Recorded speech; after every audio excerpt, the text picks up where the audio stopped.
NACO, the National Association of Kawaii Organizations. And we want to thank the African Poetry Theater, Brother Branch, and the other brothers and sisters for co-hosting this program with us. To get right into the program, I want to bring on Dr. Maulana Karenga. The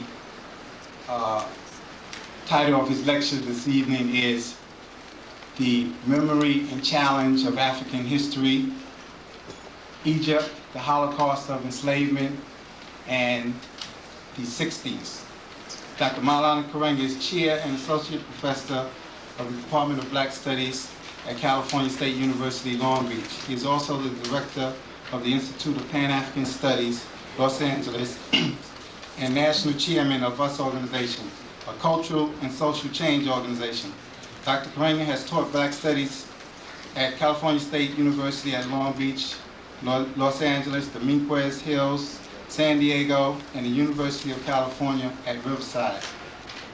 Moreover, he has served as visiting professor, Department of Black Studies at Stanford University, and distinguished visiting scholar in Black Studies at the University of Nebraska, Omaha. An activist scholar of national and international recognition, he has lectured on the life and struggle of African people on the major campuses of the U.S. and in Africa, the People's Republic of China, Cuba, and Trinidad. Dr. Karenga is also widely known as the creator of Kwanzaa, an African-American holiday celebrated also in Africa, the Caribbean, Britain, and other European countries.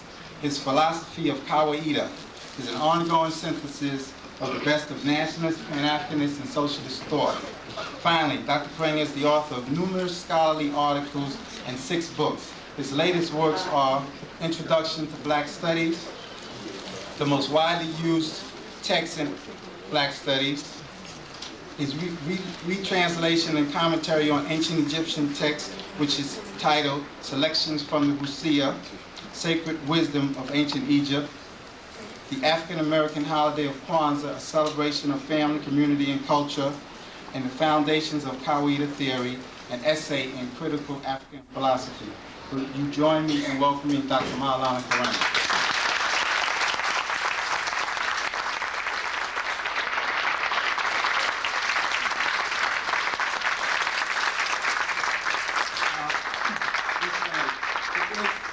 There is a monitor upstairs, and people can go upstairs and watch the monitor and sit on the floor if you prefer.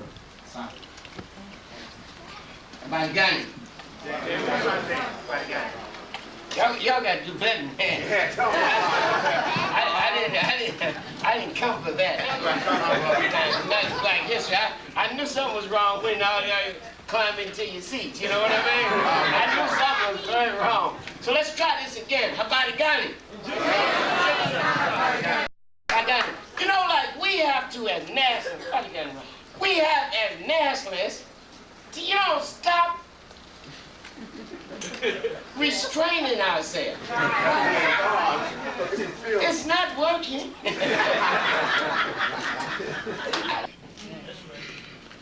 We are first obligated to remember, because by remembering we maintain the legacy of those who walked and worked and sacrificed before us. We have no right to turn our back on the sacrifices, the suffering, the building and achievement of our ancestors. We must bear witness to the truth of what they have done, to the beauty of what they've done, to the treasure that they have left us. We must remember what they did, what they dreamed, what they sacrificed, what they achieved. Second, we're morally obligated to keep it as an inheritance for future generations. We maintain this legacy of Harriet Tubman, Malcolm X, Sojourner Truth, Fannie Lou Hamer, Ruby Doris Robinson, Anna Julia Cooper, Dr. Elijah Muhammad, Martin Luther King, Mary McLeod Bethune, the roll call. We save it not simply for ourselves, but for future generations. Just like we're morally obligated to keep this earth for the generations after us. They have a right to see whales. They have a right to drink pure water. They have a right to drink pardon me, to breathe clear and pure air. And have a right to grow crops in an unpoisoned earth. Do you understand me? Well, the same right obtains with our history. People have a right to know Malcolm. They have a right to know him as fire prophet who spoke to the racist monsters of the world and told them what it meant to be a man. Who spoke to us and told us the need to rescue and reconstruct our history, because in that was our humanity. The children have a right to know about Mary McLeod Bethune and the model she left of walking to an empty lot with $1.50 in her pocket, dreaming of a college and then building one. They have a right to know about the Holocaust of enslavement, about the ones lost, the ones who were mutilated, murdered, quartered, boiled in oil, flayed. They have a right to know about those who resisted, who killed the oppressor, who gave him justice. They have a right to know the teachings of the Honorable Elijah Muhammad, who drew a sharp boundary between us and them.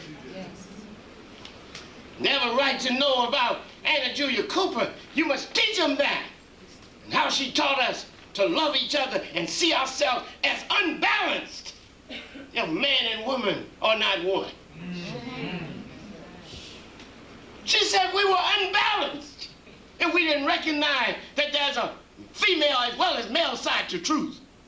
And that anyone who does not recognize and respect that does damage to them both. We study and remember and are morally compelled to remember, because that's the only way we can maintain our center and grounding and psychological health. I referred to that earlier, didn't I? People are actually killing themselves, spiritually and physically. That's right. Do you know what it means to hate oneself so much one would take a knife to his nose, chop off his cheeks, and bleach himself until the pain is unbearable? You must not know easy things, just keep cutting themselves.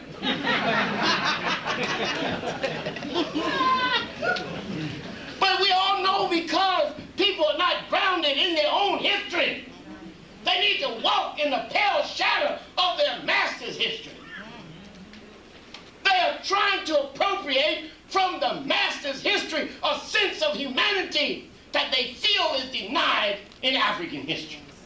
But that's because they're ignorant of it. That's right. History and humanity, you've heard me say so often, are dialectically linked. And the greater grasp and awareness and the greater grasp and appreciation you have of your history, the greater the grasp and appreciation you have of your humanity. Likewise, the greater the ignorance and disappreciation you have of your history, the greater the ignorance and the disappreciation you have of your humanity.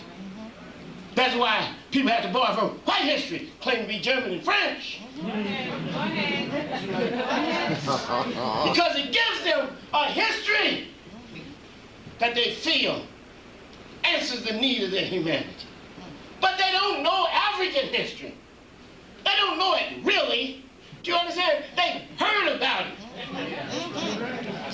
They heard the nationalists say slogans about it. But where has it been systematically taught? Do you understand? Go ahead. I was telling young students today, I was speaking to at a local college, I was telling them that, you know, the nationalists got to stop shucking. Go ahead. They be talking black talk, but then when it comes right down to it, their main examples are from another people. Rescue me if I'm wrong.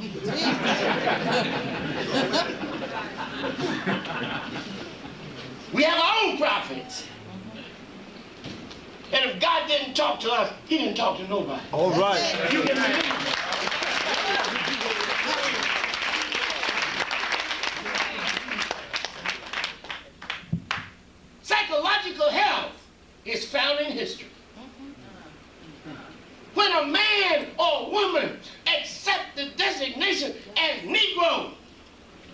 and whatever is carried forward. The person is off balance. And the person needs help, counseling. And the therapy is history. Rootedness in history. Then the person walks differently, they talk differently, they act differently. They don't wobble when they walk down. They walk in dignity. They don't put maps in their head and act like clowns. They don't cut their hair while standing up like they got an electric shock.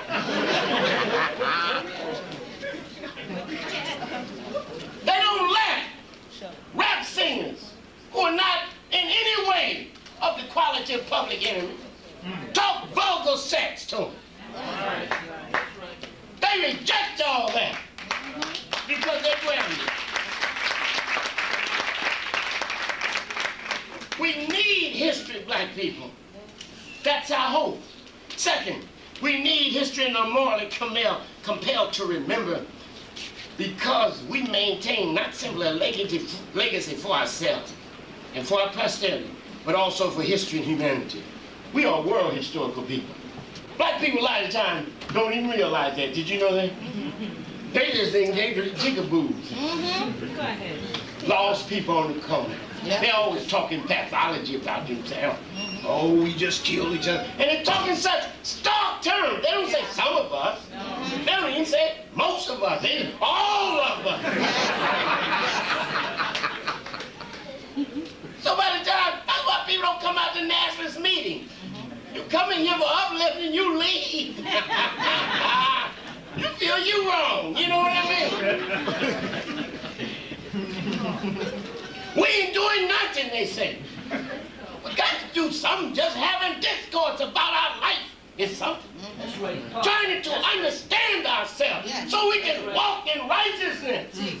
Raise our children correctly. Teach them the right stories about their life. That's something.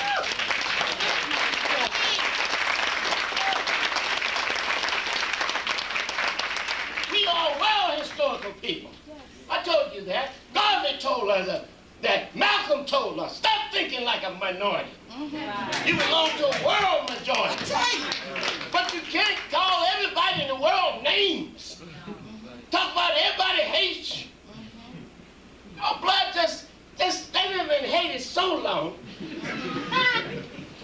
That's, you know, we go from one extreme to another a lot of times. You know that, don't you? One time we love everybody, no matter what they do. Then the next time we hate everybody, no matter what they do. We got to quit all that and be rational. We got enemies and we got friends out there. And one of the best educations, Garvey said, is to know who your enemy is and know who your friends are. This is what Garvey said. Read his philosophy and opinions. That's part of every person's education, is knowing who your enemy is and knowing who your friends. So you can work with your friends and work on your enemies. Yeah. Right.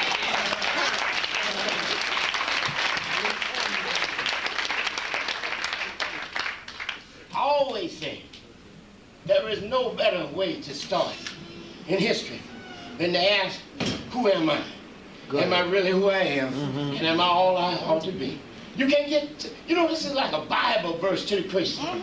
You can teach on this same verse forever and find new meaning. It's like a Quranic verse for the Muslims. Do you understand that? It's like a Gita verse for the Hindus. It's like a verse from the Dhammapada for the Buddhists. Do you understand? And it's like a Hasidic verse for the Muslims. Yes. Rescue if I'm not. You're supposed to learn from this, and truth has to be told again and again in the simplest form. You don't nickname the truth because somebody say, I heard that. But did you grasp it? And is there only one lesson to learn from it? And isn't it worth saying again and again, I love you, no matter how many times we say it? Yes, it is. That's the truth. Yes. Then it's a truth that we all, as Fanon said, must ask ourselves daily, what better time than Black History Month? Must ask ourselves, who am I? Am I really who I am? And am I all out to be? Who am I is a question of identity. Identity rooted in history and custom. Not your personal name, but your historical and culture name. When Jesse said, I'm somebody, he didn't mean just anybody. He has to mean an African body. Yes. He must mean a body connected to and rooted in our history. That's what he's trying to say. I am somebody, asking you to respect yourself. See? And I make a distinction, as I told you, I think before, between loving yourself and respecting yourself. That's right. Yes. I say respect yourself.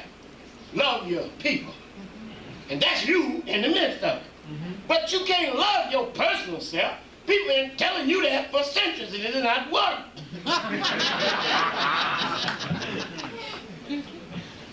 You by yourself, unconnected, can't get the grounding you need for self-love in quotation marks. You need self-respect. You don't even know how to love yourself. People get love yourself. How you love yourself? But I tell you how to respect yourself. Do you understand? You're supposed to do nothing that damages your dignity and human worth. Teach.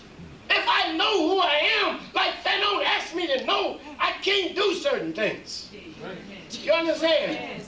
I can't abuse a sister or brother.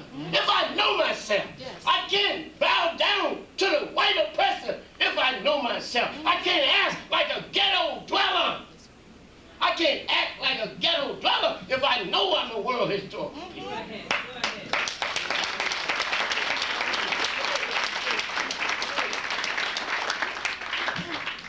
I don't mutilate myself. And I don't make a clown out of myself. Have you seen what has happened to the black man? Have you seen his various haircuts? That's a man in trouble. You and I know it. They're looking for models. Malcolm never wore his hair like that. And if he was alive, he wouldn't wear his hair like that. King didn't wear his hair like that. What's wrong? Marvin said it. What's going on? What's going on? We lost our way somewhere. Black men have lost their way somewhere. Not all of them, certainly not you who sit here. Hello. But the wandering brother out there dancing a jig in the street and on television and outside the classroom. Look at him. How can a blood sit in a barber's chair and let people draw maps in his head with the clippers?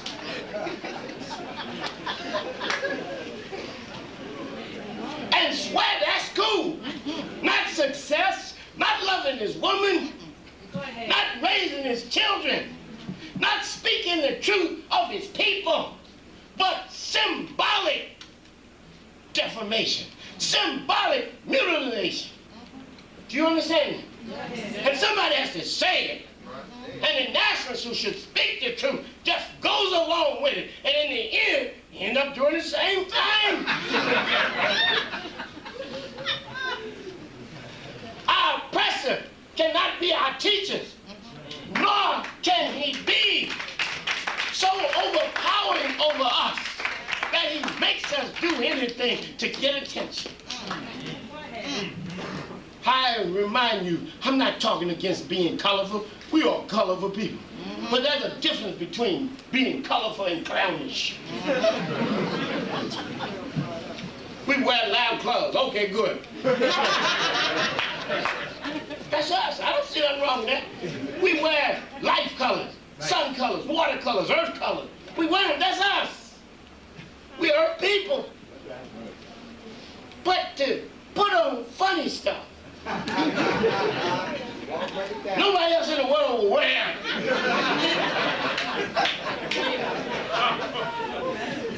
That's a identity problem. The whole problem of black youth going into game is a question of identity. Yes. Yes. Street dwellers, corner hangers, hold us up off the corner daily.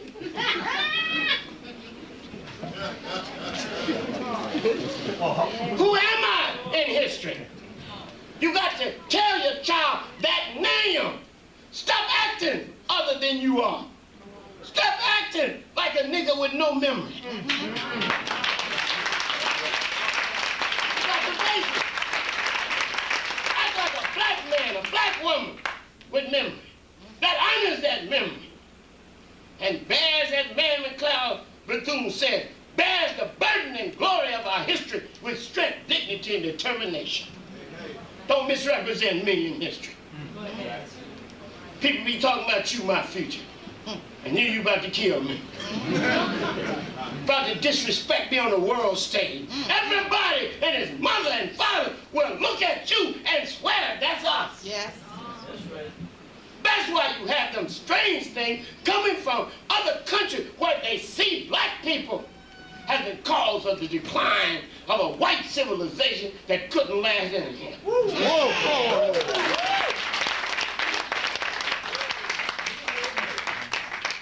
Respect yourself. Give yourself due. Your due. Give yourself what you are rightfully due. Do you understand? Maintain your dignity at all costs. Do you understand? That's respect for yourself. No other religion in the world, no religion of its words or name ever tells people love themselves.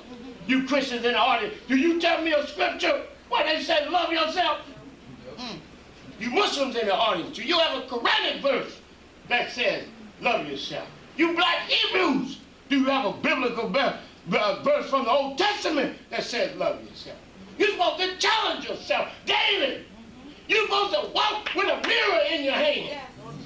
You're supposed to walk humbly and evaluate yourself at the end of each day because you know there are attacks on your dignity. Yes.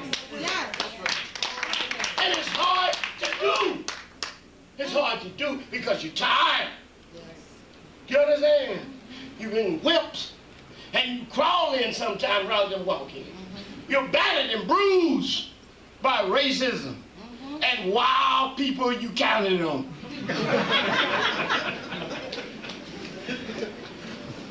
You know I know it. But you're supposed to be black not because people agree with you, but because it's right. That's right. Because it gives you a sense of history. Am I really who I am is a question of authenticity. Who am I? Am I really who I am? Are you for real? I told you, Fernando said we wear the mask. We got to stop wearing masks and let the world see us in our beautiful and terrible blackness.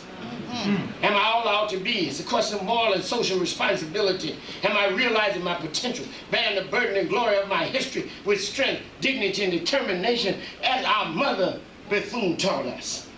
These are questions that are in reality questions of history. If you don't know your history, you can't really answer them. History and culture are dialectically linked. As I make my culture, I make my history. As I preserve my culture, I preserve my history, and vice versa. And what is history anyhow? Is it just a list of dates and names of kings and queens? Of course not. Is it a list of battles lost and won? Of course not. History is the struggle and record of a people in the process of shaping their world in their own image and interest. It is first struggle. Did you hear? It is first struggle, then it becomes record. It's only a record after the struggle has been waged. Yes. Ask yourself, if history is at core struggle, why, if you don't feel you in it, why you don't? It must be because you haven't struggled like you want. We are not just in history, we are history. That's what you have to understand. History is a very human thing. We bring it into being with what we do and do not do. Everything we do and do not do is recorded by somebody. Yes. We record the great thing, but our enemy records the bad thing. And he teaches the world that that's our history. Yes. Our mistakes is the history he writes. Our problems is the history he writes. Who will write our achievement? Who will keep them alive? What generation will remember and stand up because they were inspired by it?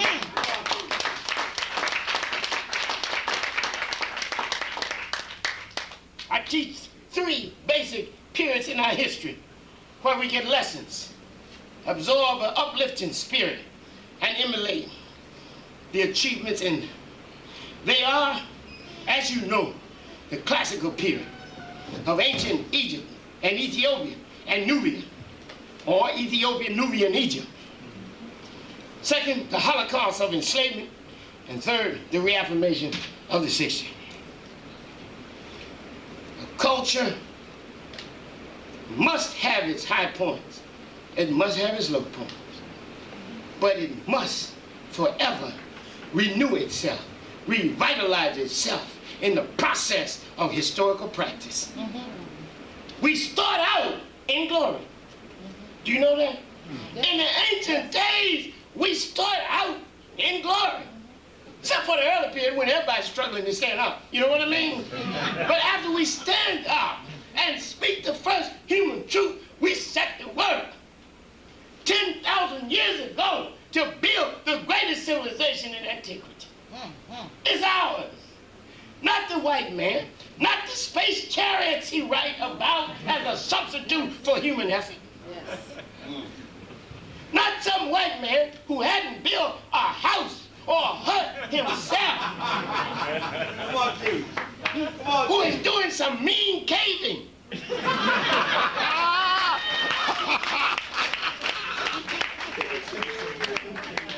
That ain't even real. Here's a man just trying to keep warm. Find a bloody piece of meat to chomp into. Claiming he built our civilization in our land when he didn't have the same thing in his own. That's not even logical, is it? But we know the oppressor is a liar and the truth ain't in him. We know that he's a liar. We don't expect truth from him. If he spoke truth, it was to trick. To expose, to indict, is never to uplift and inform. Excuse me if I'm wrong. You've seen the history. Our culture in Egypt was a culture of intellectual, artistic material, and scientific achievement. I refer to the Nile Valley, but Egypt as the flowering of Nile Valley civilization. It doesn't mean that there are not other civilizations, certainly Ashanti, Yoruba, Nuba, Ghana, Ethiopia, Mali, Songhai, all classical civilizations. Zimbabwe, we can go on and on. Do you understand that? Congo. But I'm talking about Egypt because of its antiquity, its authenticity, that is its blackness before the European come, its availability of documents, its level of achievement, it's significant to other African civilizations, and it's significant to the world. Egypt was the light of the world. White people, brown, red, yellow people came to Egypt to learn. Do you understand that? Plato was there, Aristotle was there. Moses came there and bragged about it in Acts. Is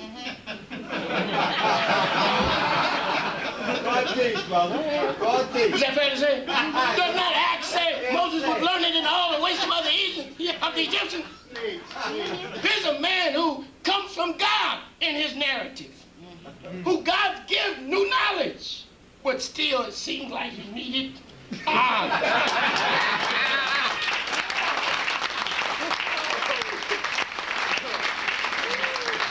This is not to put Moses down, and for the black Hebrews in the audience, and who would see this tape, if Moses was black, everything's all right anyhow.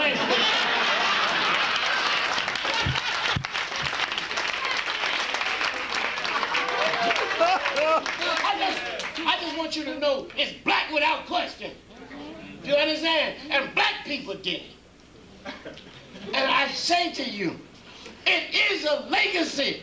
We must, as Diop said, rescue and reconstruct so we will constantly look like debtors to the world and the world not pay its debt to us.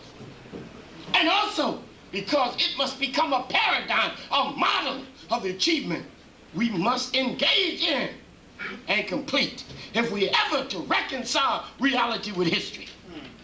Do you understand? You got one history there, and there it is. But when do you reconcile that history with your reality today? Go ahead. And if you don't have it as a model, if you don't teach it, the way other people teach their narratives and even get God involved in it and call the history a sacred history. Yeah. Yes. How can anybody's history be more sacred than our own? Yeah. That's right. Who has more prophets than we do? And you know we got a whole lot of messiahs. Real and imagined. But in spite of that, they have heard the voice. Do you understand that? I just can't imagine if you take things out of the sky and put them on earth, how it is we could believe we're not in touch with God. We do enough praying. We build enough churches, temples, mosques to be in touch with God. Did you know that? So it's not like he's not saying something to us, or is it? Go ahead. And what kind of God would talk bad and tough and good in the old days, and then all of a sudden clamp down like a satellite failure?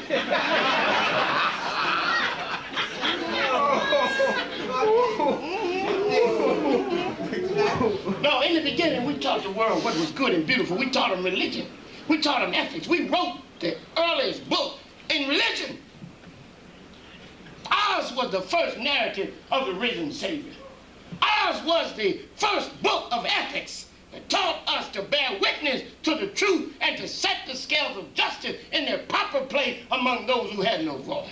It is our book who said, give food to the hungry, water to the thirsty, clothes to the naked, and a boat to those without one. Be a father to the orphan, a husband to the widow, without exploiting either. Show deference to the elderly. Never dishonor the disabled.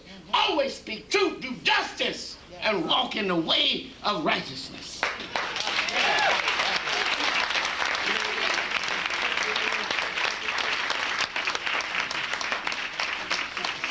Bethune then says us, we are heirs and custodians of this legacy. Not just heirs, but custodians of this legacy. The heirs receive it, learn it, grasp it, humbly accept it. But the custodians keep it and preserve it, transmit it, share it, and speak our special truth to the world. And on the basis of that, make our own unique contribution to the forward flow of human history. We are the fathers and mothers of human civilization, I've said so often. And we who are the fathers and mothers of human civilization have no business playing the cultured children of the world. We are world historical people. Fathers and mothers not only of human civilization, but also of humanity. Egypt was the light of the world. We are world historical people. Garvey called on us to resume our world historical role. He said, up, you mighty people. He saw Africa not simply as a continent, but as a world community. And we must remember that. The challenge when we look at Egypt, the challenge when we look at our classical period, the challenge to teach our children and ourselves is to, number one, move beyond the ghetto universe and begin to dare and think greatness. Yes. If you don't think and dare greatness, you can't do it. If you're always mumbling, you're always grumbling about what is not being done, how can you have enough time and spirit and will to do it? I told some students the other day, I was lecturing in Ohio. They brought in about 5 buses of high school students. They had them maps in their head.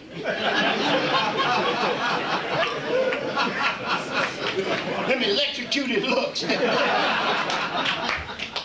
I said, so I started off, you know, they hadn't been used talking to adults. They scare adults. Did you know that? Yeah. Adults are scared of their own children. What an obscene thought. Neither my father nor my mother was afraid of me. They demonstrated discipline. That's why I'm disciplined. That's why I could handle the world as it was dealt to me. That's how I could handle my oppression, my slander, my character assassination. Yes. My false imprisonment. I could handle all of that because I was disciplined. And I knew a devil ain't nothing but a dog and a hero ain't nothing but a saint.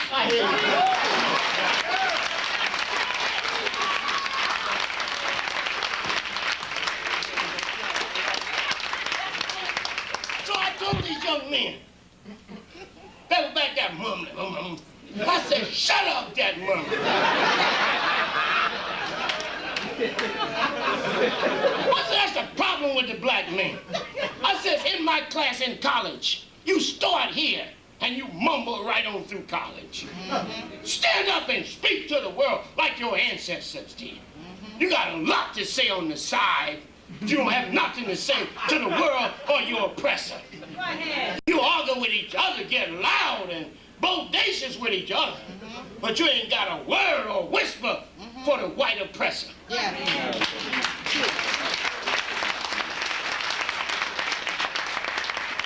I got him quiet, then I taught him the history.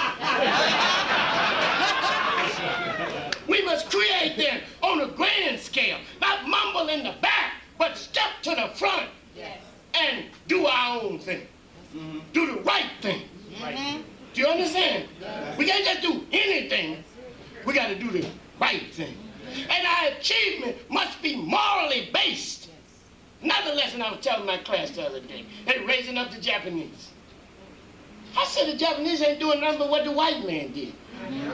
Developing science without morality. They still going through a Tojo stage where they think everybody's wrong with them. You understand? That's sickness. You can't raise up nobody just because they can tinker with transistors or build a satellite. That's like praising the white man, even though he's our oppressor. Or, if you want an example that's overused, praising the Nazis, even though they were good at organization. This is the white man, though. Don't ever think the Nazi ain't a white man. See, these are just names we give various kinds.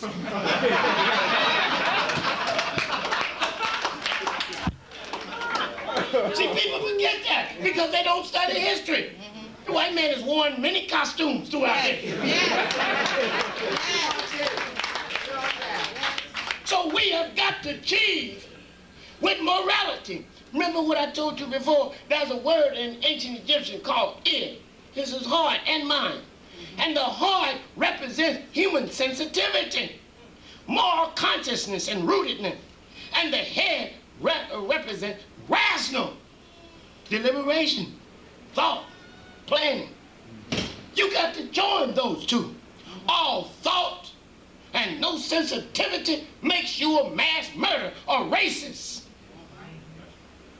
or sick sexist, an imperialist or classist. You just kill people. They are means rather than ends in themselves. We don't need a society like that. I don't care if it's built in the US or Japan. But all heart, no head could kill you. It makes you vulnerable. Ask the one who gave all and didn't think about the consequences. Do you understand? Look at the relationship where one loved more than he or she should and didn't impose a discipline on the other. Didn't demand that they give in order that they get. So you got to balance life. And yes, science is a good knowledge to have, but so is ethical knowledge. We have to make science a human science, not a mechanical science. It must be for the people, not for simple profit. And Japan is doing nothing but emulating the European. So it's no amazing thing to me. Look like they should have learned something. And instead of staying in that room all day looking at them charts, they need to take a few hours to look at human beings, other people in the rest of the world, and especially themselves, because they're lacking. That's what you have to do. But if you don't know history, this ain't nothing we did this before. Do you understand? But we had an ethical component to it. And don't you ever forget to teach your children that they are learning not for themselves, not for knowledge alone, but knowledge for human service. That's the aim of life. We must revive and affirm our intellectual tradition. Not just our ancient tradition, but our modern tradition. Du Bois, the multidimensional man, historian in sociology, literary man, buffoon, the educator, Woodson, the pioneer historian, Cooper, the feminist and social ethicist, Malcolm, the severe social critic, who made the most incisive critique of domination in our time. We must revive and reaffirm our spiritual and ethical tradition, ancient and modern. We must remember the sacred wisdom of ancient Africa, found in the Hosea, which teaches us to bear witness to the truth and set the scales of justice in their proper place among those who have no voice. We must show preference for the poor and vulnerable and not be so concerned for the mainstream. We don't understand that the stream is polluted, and what we need to do is close it down and open up an ocean of possibilities.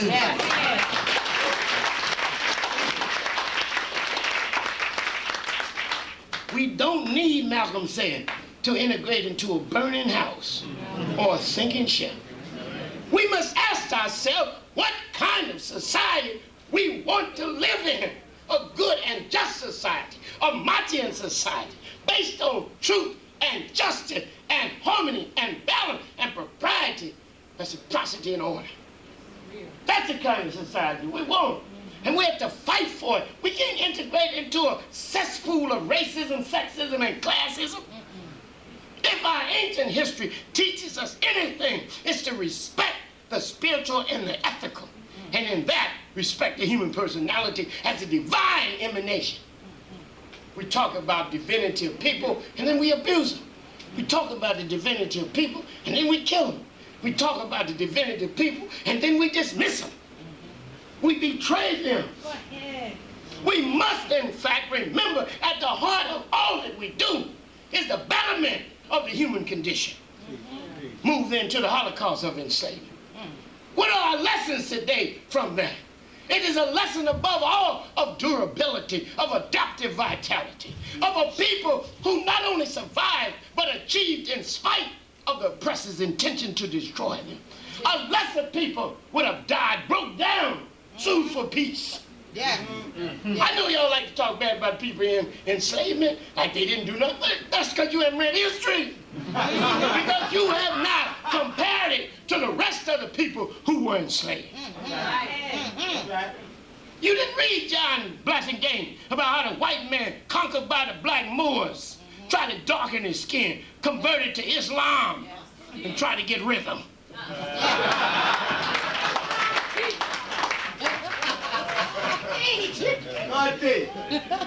We're talking about a character that evolves in oppression if the character doesn't have a culture shield. Do you understand? Our strength is in our culture. I said that before, I'm going to say it again. Do you understand? Our strength is in our culture. And Cabral backs me up. Cabral said the difference between the culture of the oppressed and the oppressor, the more difficult it is to conquer and oppress the oppressed.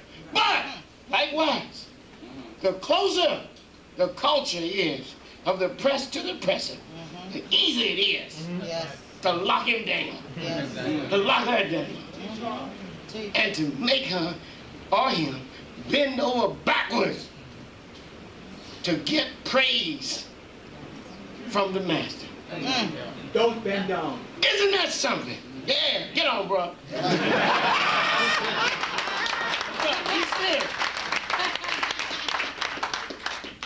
Isn't it something that you could develop in an oppressive culture a character that enjoys serving a master?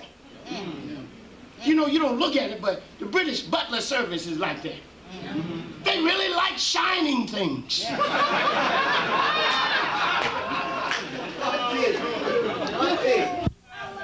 So then when you look at black people who are stripped of their historical memory, who are deprived of fundamental culture, buck dance, grin, skin, dance, jigs,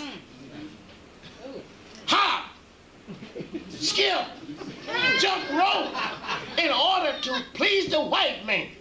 You understand it in context. It's a character of oppression. It's a derivative sense of humanity. It is, in fact, a slave. Go ahead, Marlon. The Holocaust of enslavement produced some of these characters, but at the same time, so many of us escaped. Even wounded, we escaped. Even broken or crippled, we raised up and struck oppressor. We raised up and cared for our family, even when they were being sold on the block. Even when the pregnant woman's belly was cut open and the fetus dropped to her feet, we stood up and went on because we had to come to this point. And I want you never to pass over this lightly and talk about the slaves. First of all, you deprive them of their culture identity by calling them slaves. That's right. That fits into what the white man did in the Holocaust of enslavement, deprived us of our very human identity because our cultural identity is our human identity. Yes. Yes. He said slave so many times and associated with African that nobody, after a while, had to ask what kind of slave. Therefore, he could write a book. The African could write a book. The slave community, and never put African in front of it. Nobody would ask, is it German or French, Jew or Gentile? Did you know that? Same with the book, The World of Slaves Made. Nobody asked, seriously, is this a European or Asian slave? Everybody knows we're talking about blood. Because part of the Holocaust was to make our humanity derivative and make our status as enslaved Africans look natural. So that when you said slavery, you saw it not as an imposed situation, but as a natural situation. Yes. Is that rough or not? That's why I said enslavement, because it raises the question of who is enslaved and who did the enslaving. And when I say Holocaust, I mean an act of genocide so morally monstrous. It's not only against the people themselves, but also against humanity. And Holocaust is not a Jewish word. Shoah is the Jewish word. Like Maangamizi is the Swahili word. So we don't need to say, oh, that's their word. How you just pick out an English word for one people and leave it here?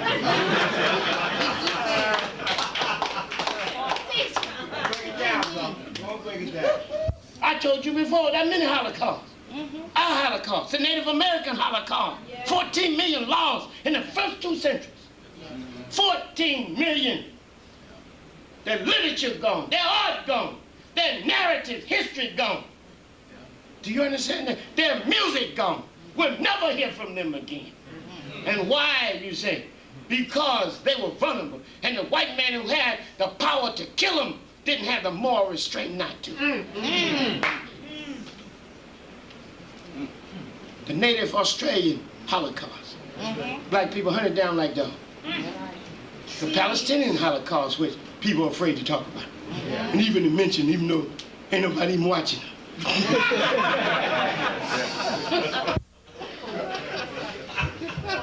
Quite a moral leaders will stand up. Malcolm would have said something. King would have said something. Anna Julia Cooper would have said something. Harriet Tubman would have said something. Frederick Douglass would have said something. He would have spoke for human freedom, not just white freedom. How is it that white people have a monopoly on freedom and we're not supposed to even have no freedom? How can they have a Holocaust and we don't have no Holocaust? The other Holocaust, Armenian, so-called Gypsy. Do you understand? All these people suffer Holocaust. And we have to honor our own Holocaust or nobody will, in fact, honor it. We got to stop calling it slave trade. That's the white man's camouflage to deny his culpability. Man's guilty. Yes, he is. You can't call trade, rape, murder, violence, destroying everything people live for, build. Trade got to mean something.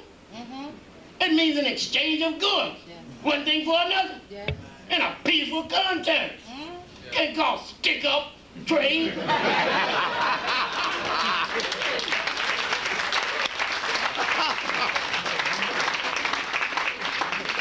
White man come there, kill everybody, rape everybody that young enough to accept them, maybe some old people. Then look for the children. How you gonna call that massive social violence trade? They don't call what the Nazis did to the Jew political expediency.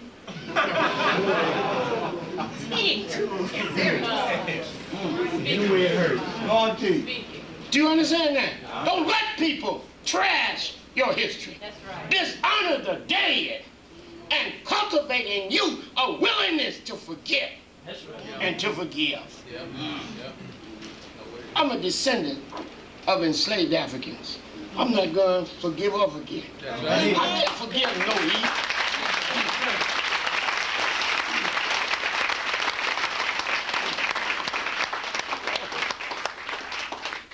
That kind of conversation, you start somewhere else. If you get them other people to forget and forgive, then you can talk to me. Even if I forgive, I'd never forget. I'd always watch them. Somebody commit something that awesome and morally monstrous, to take 100 million people out of Africa, to savage them, to murder, mutilate, quarter, boil in oil, skin alive, cut out their genitals and eat popcorn while they burn.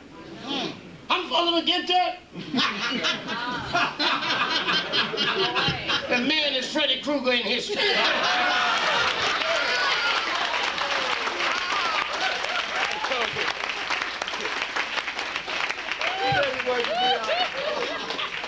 Our challenge then from the Holocaust of enslavement is to continue the struggle against enslavement, psychological, culture, political, economic. Second, it is to remember and bear witness to those who suffered and fought and died, and those who achieved, great men and women like Nat Turner, who saw the vision and went about his father's work with a cold precision. Harriet Tubman, who stepped into freedom and refused to go on, turned back and said it was so beautiful she wanted to share it with her people. And dedicated her life to freeing others. She could have just kept on going, you know. I got mine, baby.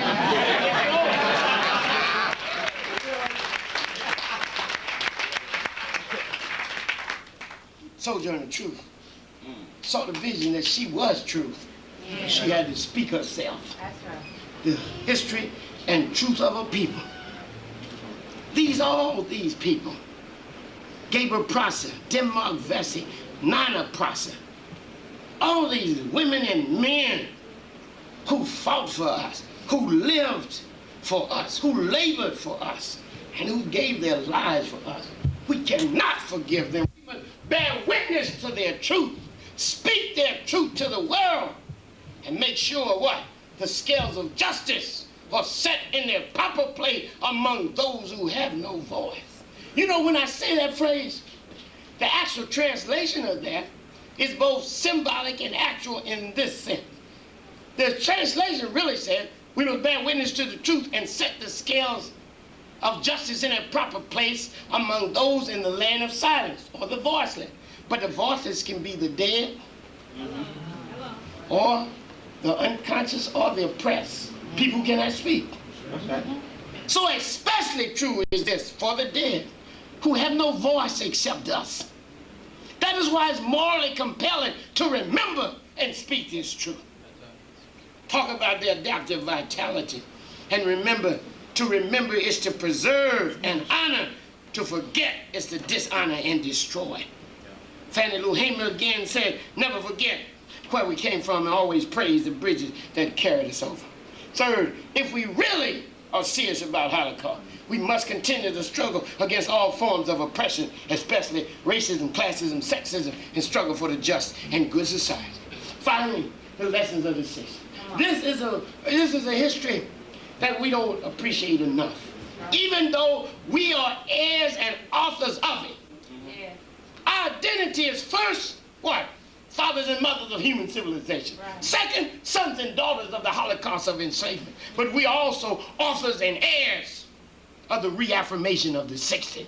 The 60s was a reaffirmation of our Africanness. That's right, yes. It was a reaffirmation of our own humanity. It was a step back to our blackness. Yes. Because we had floated away. And our history is not the history of Mississippi burning, when a white man who was the main agent against our liberation is the hero. It wasn't betrayal. where the white woman saves us. We saved ourselves. We struck the blow ourselves.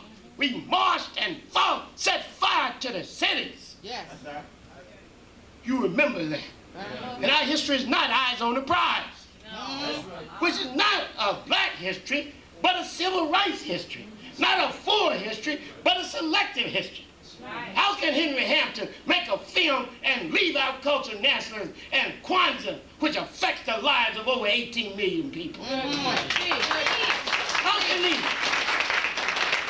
can Eyes on the Prize show a rally that I put on and my organization put on for free Huey and have everybody on the stage with me? It takes some fancy film work. I'm on the stage, February 1968. We called it a rally. We put it together. It was the largest rally for free Huey the Panthers had ever had. And these chumps show the camera, so I'm out. It's the same thing happened to me on a little child book on Malcolm. There's Betty, and there's my people around Betty, and just my sleeves.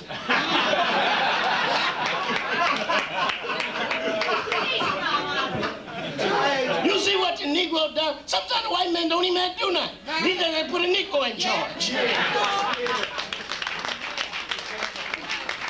See, y'all have to think critically.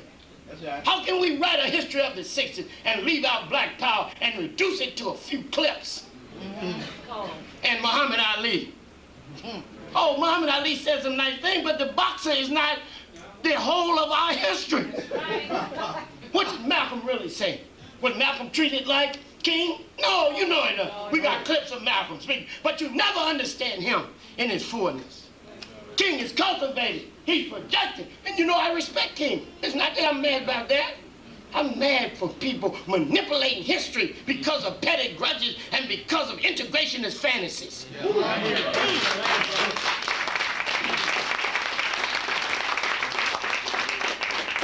'60s was our golden decade. That's a time when we changed this country around. Y'all don't really, I don't think, understand that. You're a beneficiary of a struggle you keep denying. In the early days, we couldn't go to white neighborhoods. There was 10 million Bensonhursts. Yes. They lynched us down every street. Do you understand? They had a boundary. They drew a boundary around where we could walk and be at a certain time. We couldn't be in something called a white neighborhood unless we were driving Miss Daisy.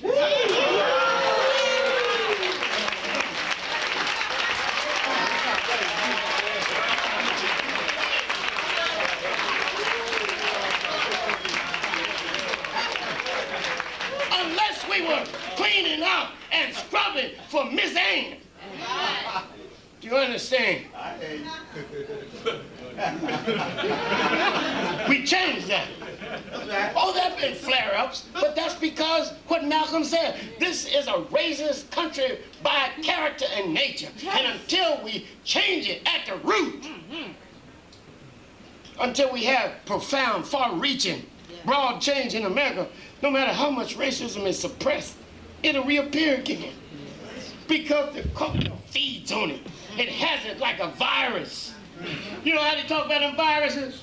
They be locked in your system, and eventually they come out on your lip, your eye, something, you know what I mean? Rescue me if I'm wrong. So, you know, you don't get thrown off when it happens. This is it. You don't get thrown off when it happens. Listen, this was our golden decade. We liberalized this regime. We fought, knocked down barriers you don't even know because you didn't have to encounter them. There's have separate toilets for you. That might sound like so far you really, I wouldn't go for. Yes, you would. Because your stuff wasn't right. You don't go for it when you got the power to stop it. Do you understand? But when the whole world is against you, when there is nobody to support you, you walk, you bide your time, you bite your lips, you hold your tongue, you hold and wait and work while you wait so your waiting won't be so terrible. And then when the hour of action comes, you strike. Yes. Yeah. Yes. That's right. That's how it's done. That's right. Stop lying. You're not a hero every day.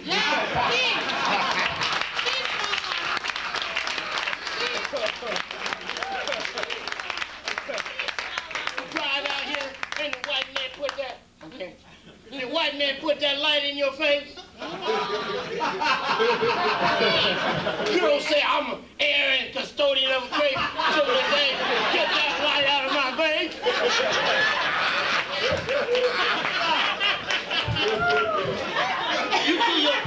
You do your pressing like Malcolm said. Shake his hand today and his head tomorrow. That's what you do.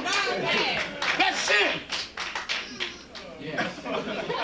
Equally important in your being willing to die for the struggle is being willing to live for it. And Malcolm said, I didn't say this, kill for it also. That's a whole different thing. That's called armed struggle in polite society.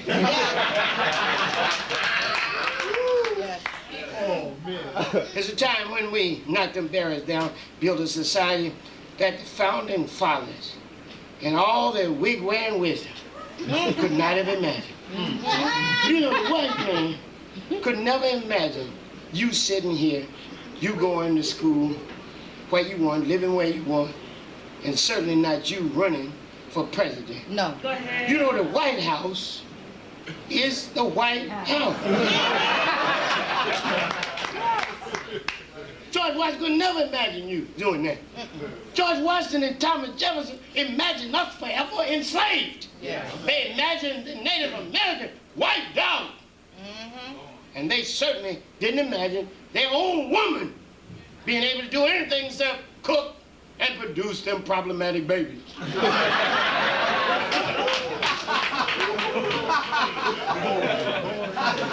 Rescue me that room. Do you understand? We laid the basis for a multicultural society. Yes.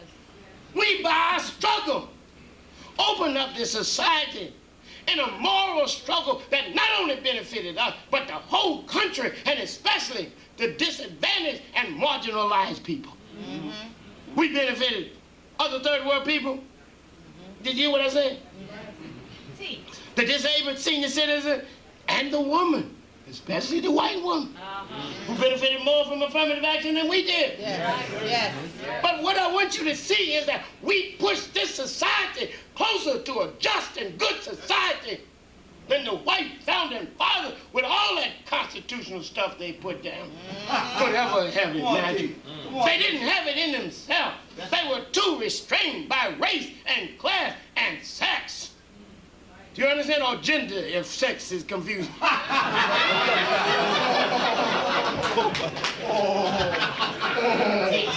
Sixes was our golden age. All the organizations raised up in strength, Yes. and have not achieved that strength. Nation of Islam, Yes. SNCC, CORE, Panthers, our organization, us, SCLC, Yes. NACP, they all, NAACP, they all reached their height in the 60s. That was a time when we mobilized, organized more people than ever before. It was also a time when we shut the schools down. Told the white men, stop teaching all them white stuff under the guise of human study. White man so arrogant he don't even name his art white art. He just call it art. He don't mention none of our art, none of our music. He's the man who has taken classic as if it's just here, when in fact we all got classic. There's a time when we internationalized our struggle when Malcolm and Robert Williams and Fannie Lou Hamer, members of SNCC, traveled around the world. Where Kwame Ture and them met Ho Chi Minh, and Ho Chi Minh pulled out a Garvey card. He used to belong to the Garvey movement. See, that's the internationalism. We have to learn. I was telling the brother the other day yesterday in Seattle, Washington. Brother telling me, Malana, you always be talking this third word. You know, these people just hate us. I said, well, baby, you want to love you? See, there's a contradiction here. On one hand, it's actually a plea to be loved. No, I unite on the basis of interest. Do you understand? And if I can share long-term interests with people, I call that a line. If it's just today, it's coalition. That's it. But I don't beg nobody to love me, and I don't go into it with illusions. Therefore, if they don't do right, they haven't surprised me.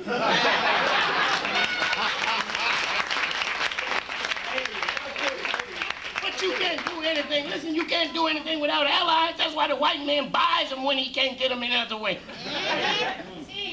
That's right. We got to start talking real. Do you understand? We internationalize our struggle. We build institutions, co-ops, independent schools, and we, most of all, reaffirmed our own Africanness. What are we to do then? We must continue the struggle in this country for a just and multicultural society. This is not a white country. You know, y'all, the nationalists got to stop talking about this ain't our country. Well, if it's not ours, who's in it? Look, I told you the Native Americans didn't claim all this. They just claim where they live. They don't need to claim everything. You know, Blood always said, we done taught everybody, you know. I said the other day, somebody told me, we taught the Chinese karate or something. I don't know. I said, well, brother, couldn't they have thought of something? Why we got to claim we taught everybody? We did at the beginning teach people much, but they got sense. You know what I mean? You can't deny people what you claim for yourself. A real right is universalizable. Do you understand that? And that's what I liked about Garvey and Malcolm. You'll see this. They give humanity to other people, and they find common ground with them. The nationalist community today is too narrow. Yes, sir. It's talking too much about everybody else and what they're not doing, and they won't put forth a plan. I say we must continue to struggle. This is not a white country, it's a multicultural country. By the year 2000, do you know the majority of the people in California will be people of color? That's right. We got to deal with that, just like we had to come to terms with a white man. We got to come to terms with those third world people that outnumber us too. Do you understand? But we come to terms with not because they're in the majority, but because it's right. Because we want a just and good society. We got to stop talking vulgar pragmatism. That's what you call letting the oppressor teach you. Do you understand? Is it right? Is it good? Is it just? Then do it. By the year 2076, the whole country will be people of color in the majority. Can you imagine that? By the year 2076, the white man will be the minority in this country like he is in the world.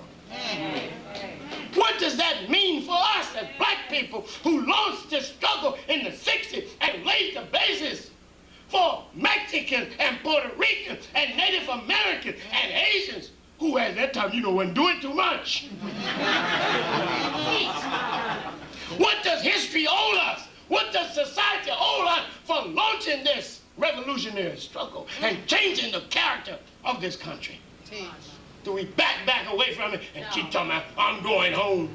Well, okay, some of y'all can. But the majority of Bloods will be here for a long time. You know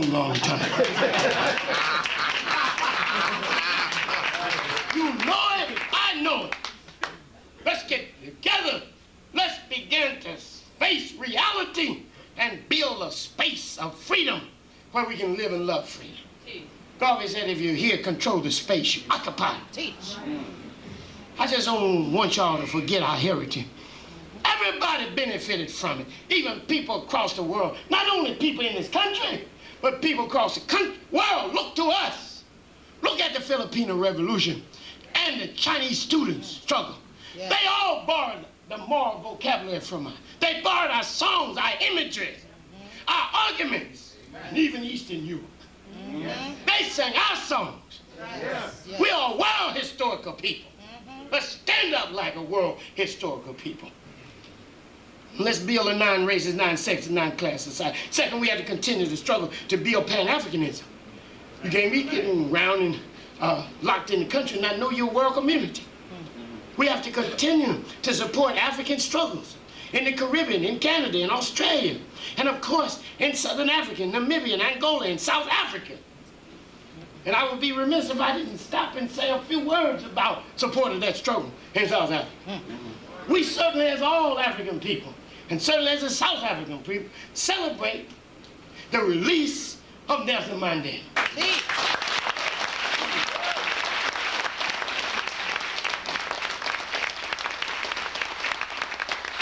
In that celebration, we must remember to always, first, when we're explaining it, start with giving credit to the masses.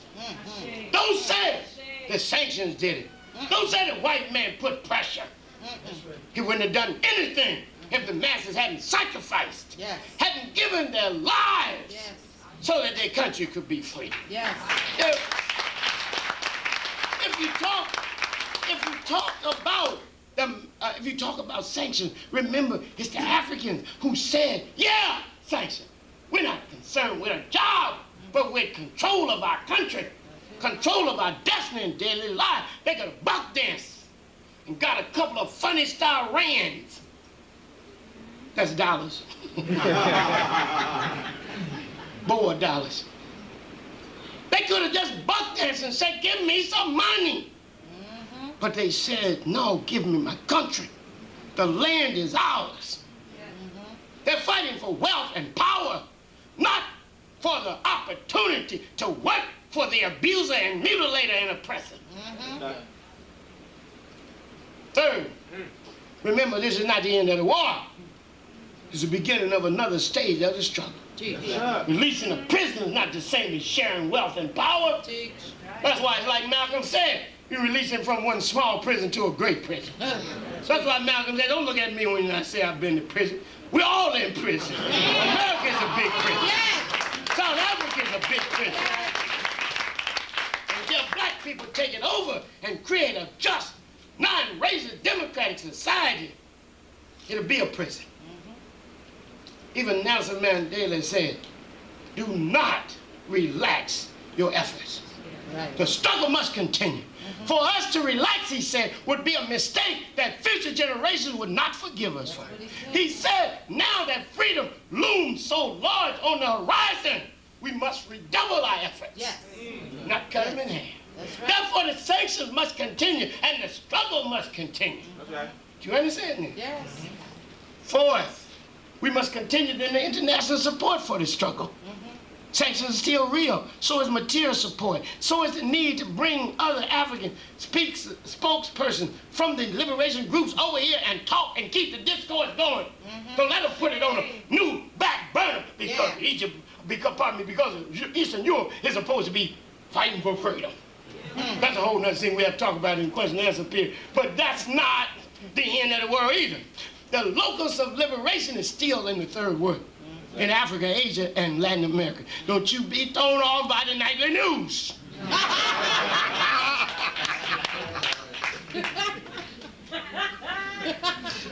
Nobody ever asked them people, what do you really want besides a pair of blue jeans and some rock music and a chance to force the Muslims to wear Bulgarian names? What is their real plan? Oh yeah, I support all human freedom. Don't anybody walk away and say, oh, he don't. Hey, yeah, I do, but I question what it's like. I don't think it's freedom to throw down socialism. I think it's freedom to throw down a brutal and backward communism.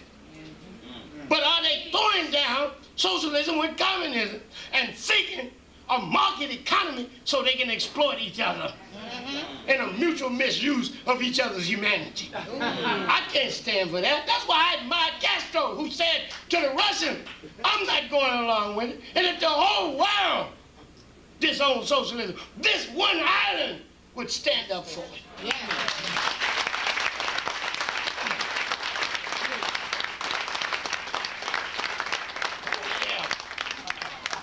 This is it. Another thing that's important is that Nelson Mandela used all his statesmanship to build a black united front. You don't understand, I say this to you, this is in-house. Nelson must speak to more people than the ANC. Thank you. We already know he's a loyal and disciplined member of the ANC. But what about the other people that love him?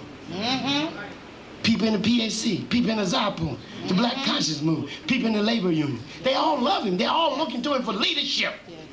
He must, now that he has reaffirmed his membership, loyalty, and discipline as a member of the ANC, he must speak not only to African people in the continent, but to African people in the world, African community, and in fact, humanity itself.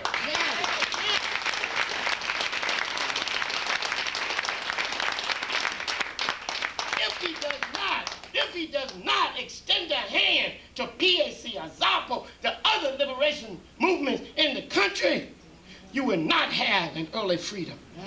You will have chaos. Yes, yes. You will duplicate Angola and Zimbabwe. Do you understand? People who can deny ANC, it's, struggle, it's sacrifice. But by the same logic and morality, we can't deny PAC. It's sacrifice, it's struggle. Or AZAPO, or any of the other organizations that we never see on television. Finally, we must have a common agenda that pursues a post-apartheid South Africa. I close by saying that we also should have, and I don't have time to go into it, we must keep our culture. We must ground ourselves. Remember what I said?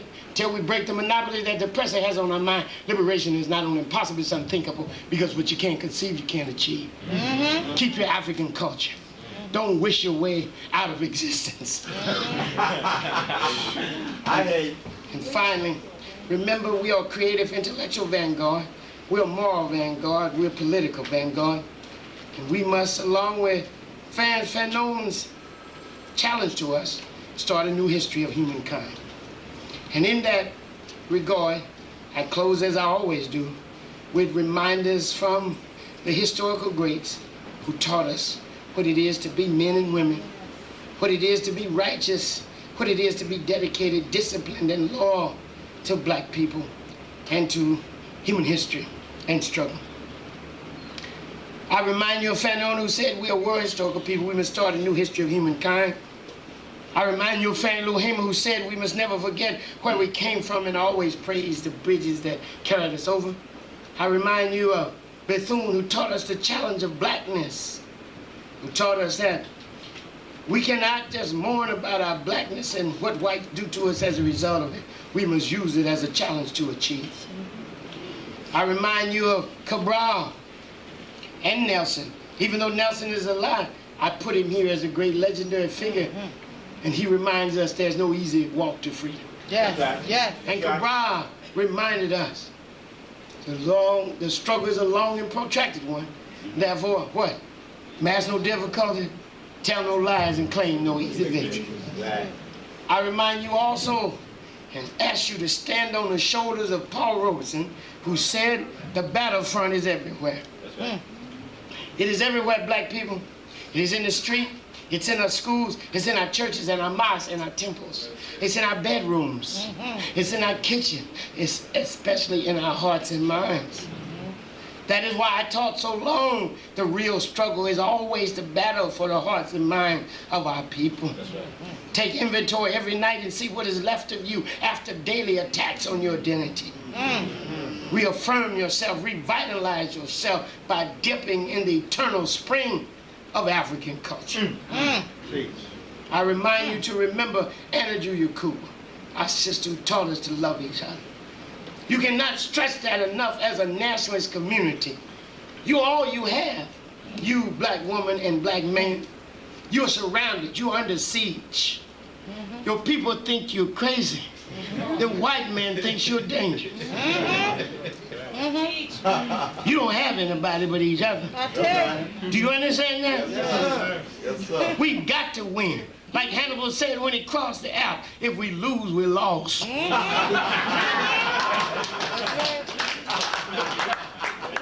Yakuba said, base your relationship on complementarity, on equality and friendship and reciprocity.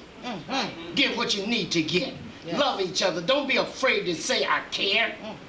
Say to your woman, I love you. We talking all that blood talk. Talk whole human talk. Want the whole woman, not just the holes in the woman.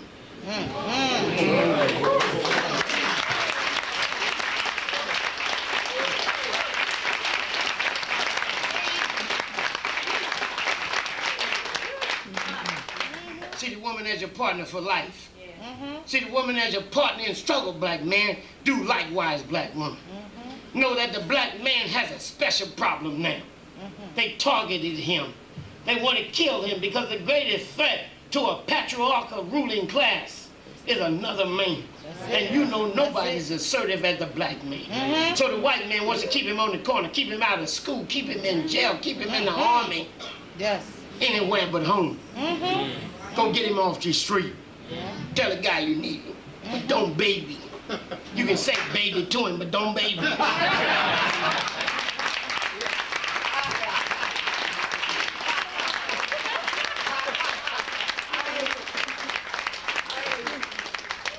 Come home, black man, and take care of your children. Come home, black man, and renew your commitment to your woman.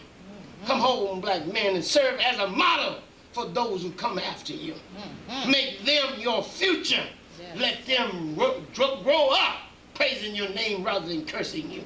And you, black woman, open the door when the guy comes. Stop carrying a grudge. It's too heavy for you. You need your man. Give what you need to give. Get a guy another chance.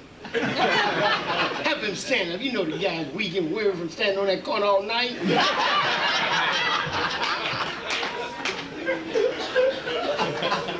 Finally, remember, Captain, everything we do is important. What we say to each other, what we write to each other, what we fail to say to each other, what we do to each other, what we do for each other, what we fail to do for each other. It's all important. Therefore, remember what Ketty said. Every day is a donation to eternity, even one hour is a contribution to the future. Let us take this day, seize this hour, and build this new world we long for.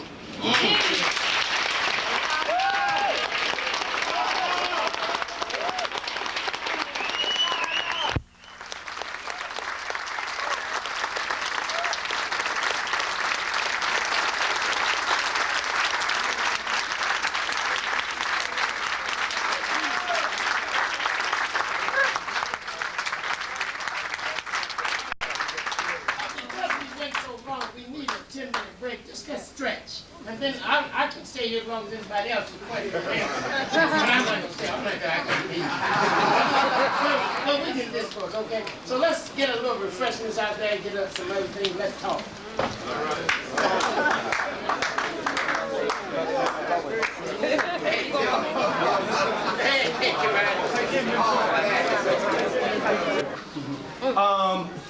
It's a good text because information is factual.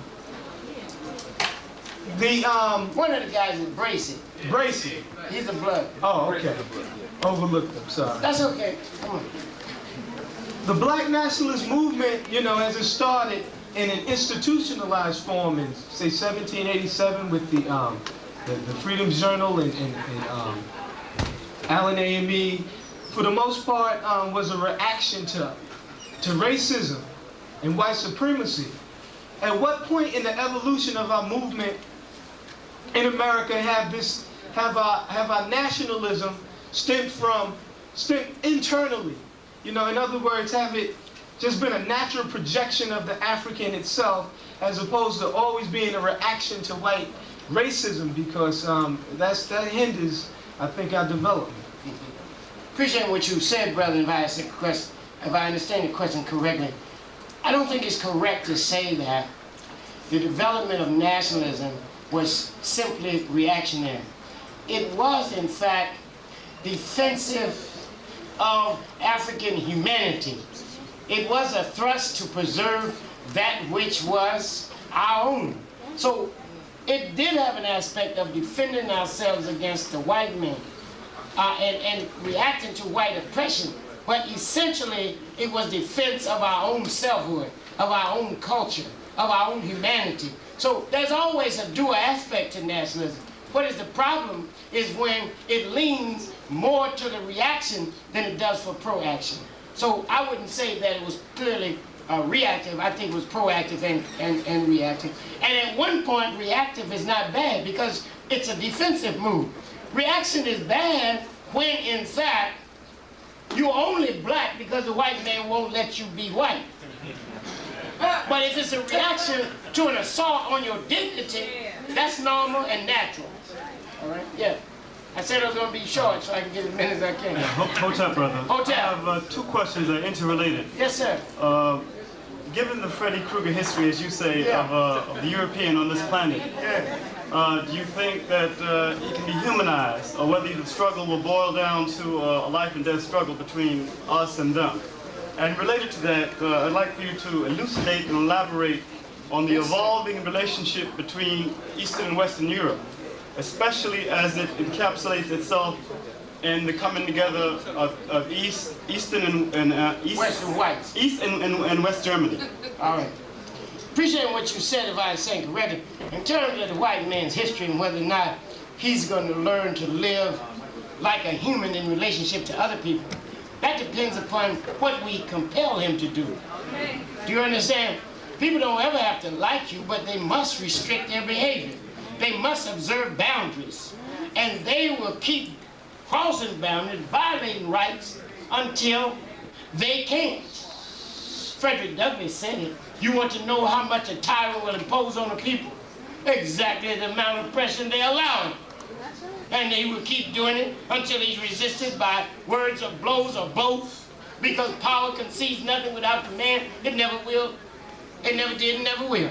Do you understand that? So that's the first question. It depends upon the intensity of our struggle. There's no way around the struggle, regardless of what the white man does in the abstract. We are struggling not so much against the white man, though. We're struggling against a system that he put into place and that gives life to his vicious and violent aspirations. Do you understand that? So we're not struggling simply to defeat him, but to destroy the systems of oppression, racism, classism, sexism, that deny fullness of human life. We want to build another world, not just defeat our enemy or our oppressor, okay? And you have to keep that in mind, or you deteriorate, and you just become full of hate and disorientation and won't have any mind left for thinking of the good and beautiful and the just society. I want to build a good and just society. I want our people to walk one day down streets named after them. I want them to be able to live in harmony with themselves and others, to pursue their own interests, and to mutually respect everybody else around them, and to always practice justice and speak truth and walk in the way of right. That's what I would like to see, okay? And whoever is in the way of that, I'm against it. Now, in terms of what's happening in Eastern Europe, as I told you, there's a lot into that, but it's not just a whole question of freedom. First of all, you have to start with Gorbachev, who is a man of vision and with a sense of history. The man makes this move for two basic reasons. One, he wants to save his own country, and he knows it cannot survive and be productive and competitive with the brutal, non-productive system he has of communism. Second, Gorbachev wants Russia to be a part of the European community. And all the European countries, when you saw them on television, said, we're one Europe. Do you understand? Now, why do they want to be one Europe? They used to tell us, people don't have anything in color, in common but color. They ain't got no unity. Remember when we said, we're all black? That ain't nothing, they said. Now, what else unites Europe besides its color? Okay? Now, sometimes they mask color under the camouflage of culture by saying Western. But we know they're not talking about Hawaiians. Is that fair to say? These are the most Western people. They're not talking about bloods. We in the West. They're not talking about Native Americans. They're in the West. So what they're talking about is white folks. All right? Now, why do white folks want to get together? Because they want to gain a competitive edge. They fear the rise of Asia, Africa, and Latin America. They imagine that Taiwan, South Korea, Japan, Singapore are not accidents of history. That they point to third world people gaining their resources and surpassing Europe. You know, Europe has lived its fullness. Do you understand that? It had a short history because it was based on injustice. And it could not solve this problem as I said so many times, a society or civilization that cannot solve its problem cannot survive its problem. It could never solve the problem of imperialism, of racism. Do you understand that? And so that is its downfall. It did not develop internally. Instead, it sought to control externally. So now, these countries are coming into their own. And what Europe is doing is taking a long view of history and trying to unite all white folks so they can have a better competitive edge. That's my position. Now, you know, you can talk something else if you want, but it seems to me that when communists and capitalists get together, and the only thing that makes them similar is race, I'm not going to pretend I don't see it. I mean, you got to look at that. Is that fair to say? Now, what does that mean to us as third world people? First of all, it means less attention to you on television and in political circles. You understand that? That's why the white man every night would play Europe. And people used to, as a matter of fact, I had to tell one of my friends, stop talking to me about Europe. What about the third world liberation struggle? Look at Europe. They're not satisfied with being the greatest oppressors in the world. They want to be the greatest oppressed. Do you understand? Ain't that cold? You can't even be nothing if it's great. So anyhow, what's happening here is that less attention to Africans, Asians, and Latin America in terms of liberation struggle. But do you understand that the motive force of history is liberation struggle? And still the continuing locus of liberation struggle is in the third world, Africa, Asia, and Latin America. And no matter how many walls white people tear down so they can walk across to see each other, that's not going to change that. Plus, they're not struggling for human freedom. They're struggling for genes and a market economy. Do you understand? They haven't given any blueprint of the new society, the just society. They are racked with racism just like their capitalist neighbors. Do you understand that? So I'm not impressed with that. Another thing that's going to happen is less aid to third world countries. In fact, as much control as the Israeli lobby has over Congress, you had Bob Dole standing up and said, take some money from Israel and send it to the real white folks.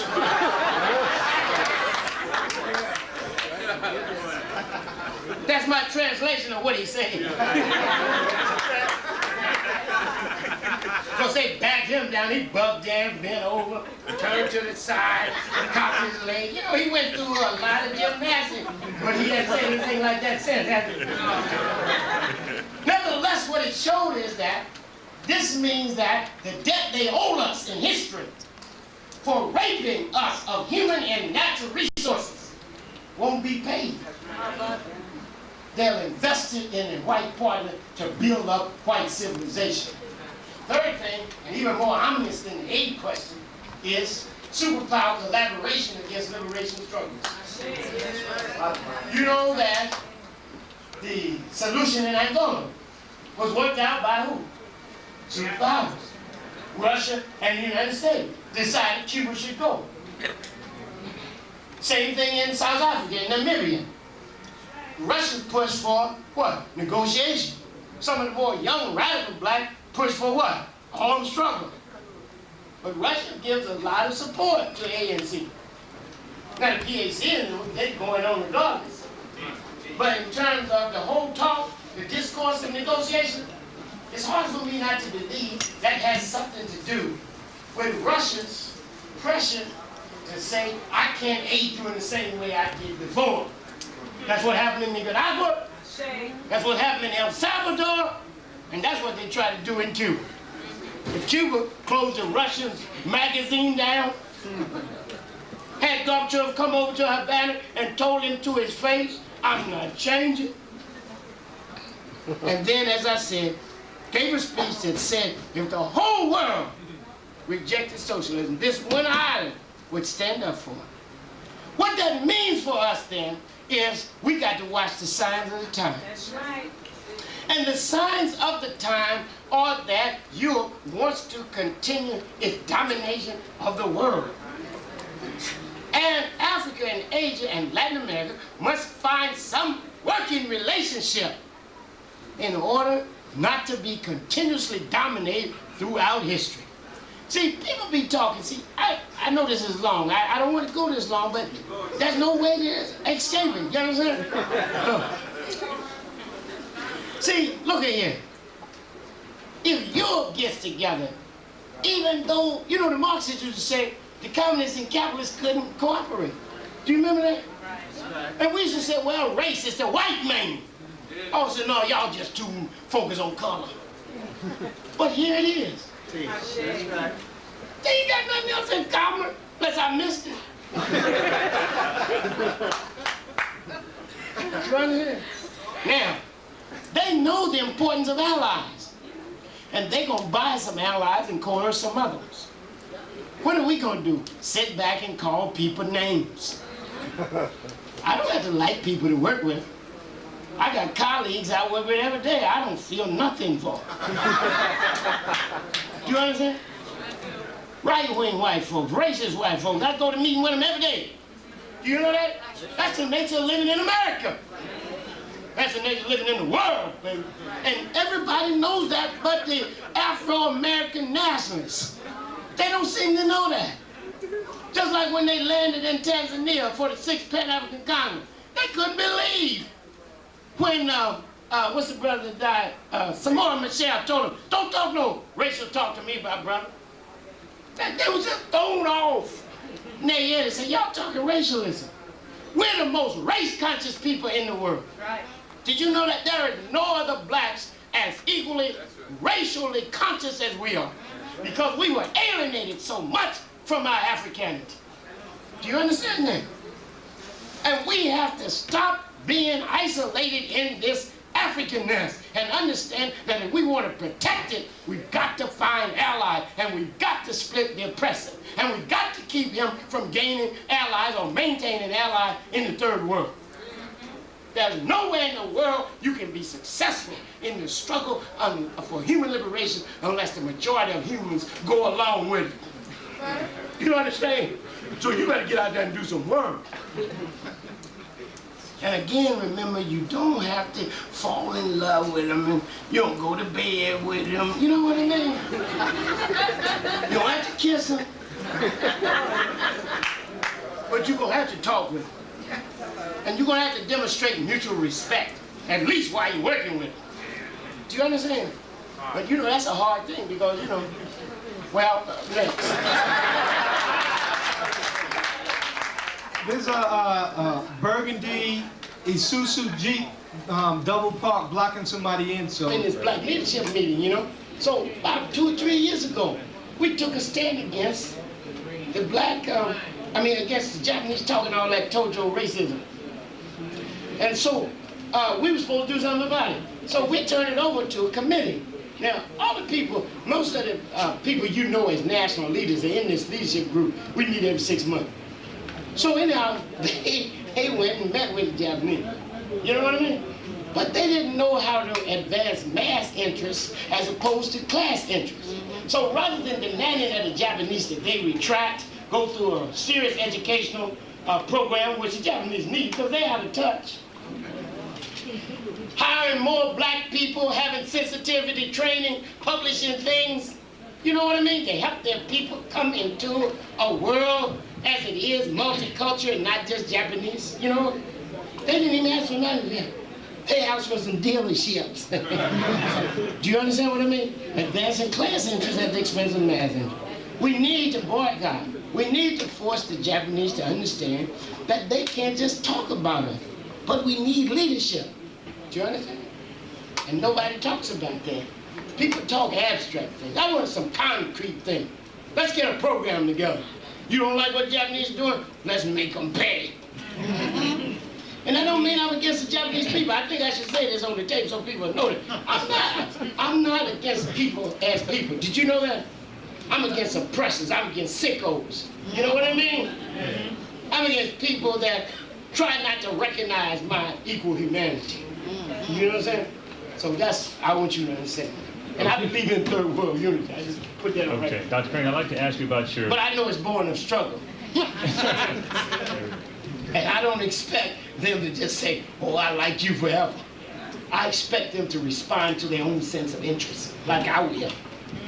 And I don't ask them to be more honest than I am. Do you understand? All right. And I demand that they not be less honest.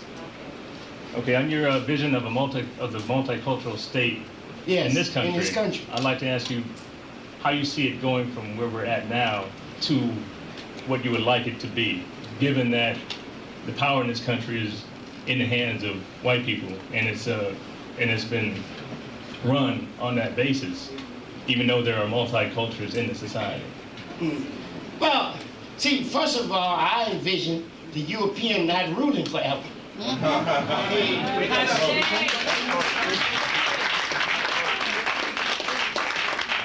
European is neither God nor the Son. He won't last and rule as long as the Son. You understand what I'm saying? The white man is there by a lot of things. First, he's there because of his weaponry, but he's also there, equally important, by his culture hegemony. His ability to stop people from fighting by just talking to him, by getting them to accept his vision of the world, by breaking their spirit, by teaching them a catechism of impossibilities. Do you understand? So I see, if you want to know how I see it coming about, there's only one way. What did Frederick Douglass say? Struggle. What did Martin D. Lenin say? Struggle, resistance.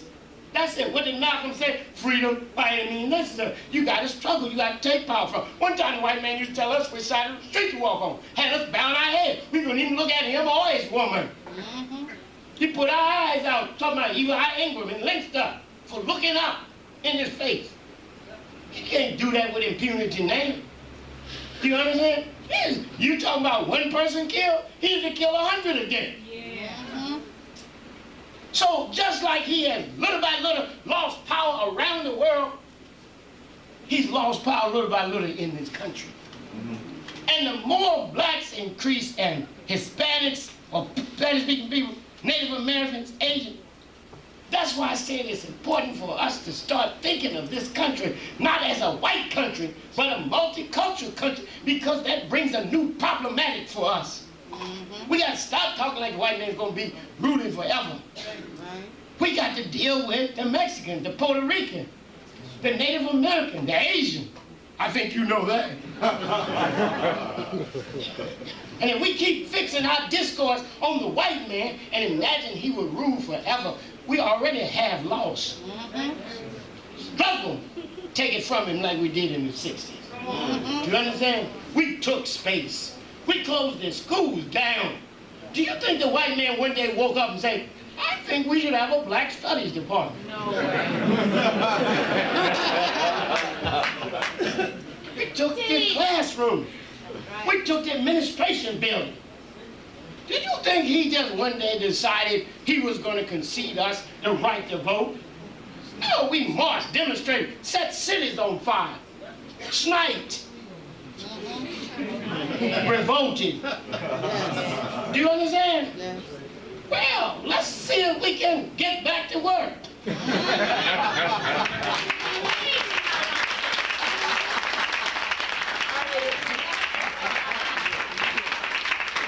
One more question, Dennis. Oh, yeah. Two more then. You in here.